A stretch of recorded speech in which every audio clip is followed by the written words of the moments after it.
Ah, la courbe intraday du CAC 40 a une forme de pente descendante aujourd'hui qui amène notre indice à moins 0,24% en clôture vers les 7280 points et un volume tout bonnement anecdotique avec 1,6 milliard d'euros échangés. Une séance plutôt creuse donc, voire très creuse, ce qui n'est guère surprenant alors qu'il fallait faire sans les marchés américains fermés aujourd'hui pour cause de Labor Day. Alors on regarde tout de suite forcément les valeurs en hausse à Paris.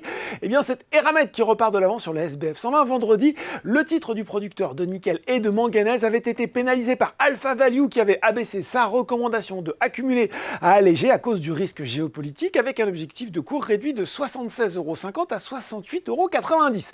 ALD et Mercialys sont également bien orientés, puis sur le CAC 40, Téléperformance, encore lui, continue à être recherché devant Thales.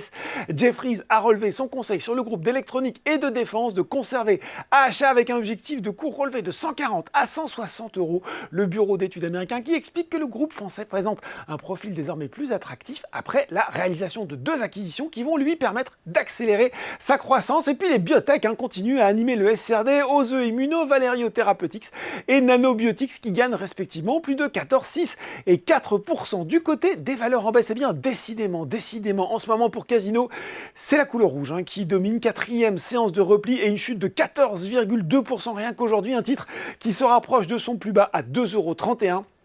Sous pression, mais dans une bien moindre mesure, Ruby et Solution 30, toujours sur le SBF 120, alors que Saint-Gobain termine en queue de peloton du CAC 40 devant Société Générale et Bouygues. Et bah oui, c'est déjà fini pour ce soir. En attendant, n'oubliez pas, tout le reste de l'actu éco et finance est quand même toujours sur Boursorama.